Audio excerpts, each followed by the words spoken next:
I'm Graham. And I'm Jana. We are Crystal Street Comics, and welcome to Thoughts from Crystal Street. Another week, more thoughts. All right, we're going to get right out the gate with the first thought, and I swear to you it's the last time we're going to mention it, because I'm done kicking the dead horse, but we're going to talk Fantastic Four. That thing bombed. Oh yeah. I was pretty much doomed from the beginning, just because I'm okay with kicking Fox, but we're not going to kick Fantastic Four anymore after this. Yeah. But Fox, you're fair game every single day of the week, all the time. You guys make shitty movies. Shitty, yeah, and I'd like to say shitty comic book movies, but I can't think of the last good Fox movie I watched. 21st Century Fox movie. Yeah, I got nothing. I'm assuming After Earth was one. But I don't know if it was or not. So, I mean, there's so much we can talk about here. The fact that you had the director coming out, the Thursday launch, and saying that this movie is not his vision. 4% on Rotten Tomatoes. It's rated less than Batman and Robin at this point. Major scenes being cut from the movie. I don't. I understand that you just made this just so you don't lose the rights to Fantastic Four, but really, the first Fantastic Four, and even the Silver Surfer, those, in regards to comic book movies being made today, are not up to snuff. Mm-hmm. And then you decide to reboot an already, it's a failed franchise. Yeah. So you then try to reboot it. I understand it's like, as long as you keep making them, you won't lose the rights. But if you keep making bad ones and don't even recoup your budget, when you just pull the plug, because it should have been done a long time ago. Yeah. I mean, I'm still a staunch supporter. I like the first two films. They're not great, but I enjoyed them at least. And I will let's justify this and put this out there. Neither me or Tannen went to go see this movie. I saw so many bad reviews from everybody I follow on Twitter that I just decided to stay the hell away from it. And the crowd response kind of proves that we're right. I think we can honestly call this a bad movie even without honestly ever seeing it. I mean, when your director is claiming that it's not his movie, this is not his vision for it, I'm not entirely sure, unless you just really hate that director and just assume that what his vision isn't is a good movie. I assume those are the only people that are really caring to go see it. It's like, oh yeah, Joel Schumacher made a Batman movie, and that's not what he wanted it to look like. I'll go see that Joel Schumacher Batman movie because he makes terrible Batman movies. And this one, and it was like we were mentioning right before we started, the downside is Kate Mara and Michael B. Jordan. It's like, you got good actors to play in this, and now granted, we're not blaming them. No. And everything I've read at Super Bro Movies and another one I follow, Superhero Agents, who posted a great GIF, by the way. They just said, should I go see the new Fantastic Four movie? And it's just that scene of Jonathan Kent dying in Man of Steel when he goes on a loop. And it was the absolute best thing I had seen on Twitter about it. But they just destroyed the movie. And both of them, going into it, wanted the movie to be good. Like, they went in with the, haters are hating mindset, and came out so pissed off at this movie that you done fucked up on the Fantastic Four, Fox. You done fucked up. Okay, I'm done. I want to move on. Yeah, I'm done. So I'm done talking about it. We probably won't mention it, and it won't be in any more strips. Yeah, unless they come out with another, just like didn't they already schedule the sequel? They scheduled the sequel, and as of now, they're still talking about moving forward with it. So, Fox, we may still talk about that sequel. But Fox, you're always on our radar for shit like this.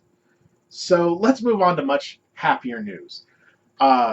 This week they released the concept art for Doctor Strange, which I think is getting overlooked. I don't think a lot of people realize it's a 2016 movie. It's not a summer 2016, but it's November.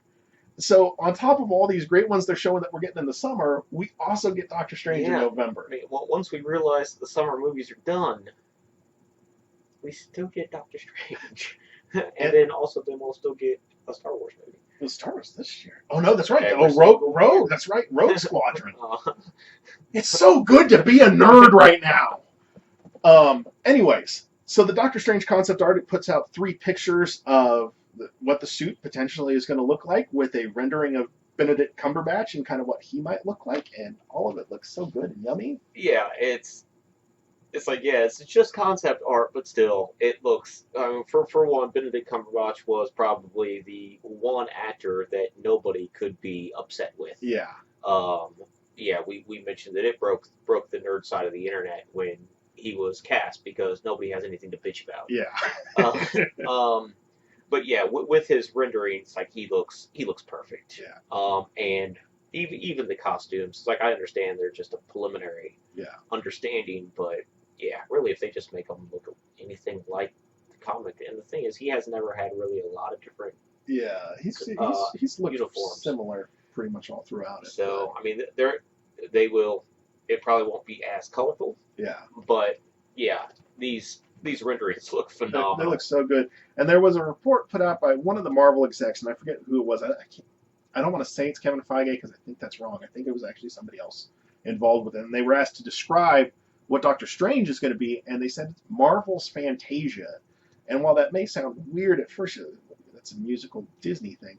What Fantasia was, it showed you a bunch of different worlds. And that's kind of what I think he means. I think we're going to see a bunch of the Marvelverse in this movie, which just has the potential to be amazing. Oh yeah. Yeah. This is actually one that I'm looking for. Well, yeah, I'm looking forward to Doctor Strange. Yeah. So, good concept arts out there. Well, I'm sure I've had it here most of the time that we've been talking. So the third bit of news, which just kind of popped up yesterday, but it's so damn cool. For those of you who don't know, and I'm assuming most of you don't because I've never said this, I was a big wrestling fan in the 80s, and then I kind of fell off, and I came back during the Attitude Era, and I even got Tannen to watch a little bit during college. But Stephen Amell, the Arrow, last night on Raw, got pushed by Stardust and decided to jump into the ring and tackle and proceed to pummel him a little bit. And it was a good spear. I mean, I almost think Edge would be proud of that spear. Yeah. And what that's leading to is Stephen Amell's going to wrestle at SummerSlam. Which is just kind of cool. The celebrity match has been something WWE's done for a long time. They're generally not great matches, so I kind of hope maybe Steven gets some practice in before SummerSlam gets around and he can put on a good show. But who doesn't like a little PR stunt every now and then? And yeah, it's been also fun just following Stephen Amell's Facebook, and because every now and then he'll mention. The one I remember he mentioned, well, why are wrestlers attacking me personally? I'm an actor. Yeah. But yeah, just kind of fueling the the anticipation, and because he's a huge wrestling fan, and I think it's going to be fun to watch. Yeah. At the very least. It's at least given me the contemplation that, I mean, I've had it before to spend the $60 and buy the WWF package for a year. Yeah. And just because to watch SummerSlam now and watch Stephen Amell, and then then you get the rest of them for a year, and it's better than paying $40 for just one of them. So, and real quick, last bit of note before we jumped on, I saw this on Twitter. A couple of news sources. This was on EW.com, so I'm assuming it's fairly reliable. That Constantine will be joining Arrow in season 4. Which is awesome because Constantine was a great show that got canceled. Tannen hasn't had a chance to watch it yet, so I don't think he has necessarily a lot to say on it. Right, you like Constantine. But Constantine is a great character, and having him now in the CW fold is awesome. And I hate to say it, almost hope the same thing happens to Supergirl. Yeah, Because yeah. I hope her show is really good, but the ratings maybe don't show it, so they cancel the show, and then she becomes available for the CW. That's really best case scenario. Don't get me wrong. I hope your show is successful and you get many seasons out of it. Supergirl, I wish you were folded into the CW. Yeah. But hey, now there's hope, as we've seen from Constantine. So maybe we'll get you yet. So that's it for the thoughts this week. So I'm Graham, And I'm Tannen. and we'll see you next time.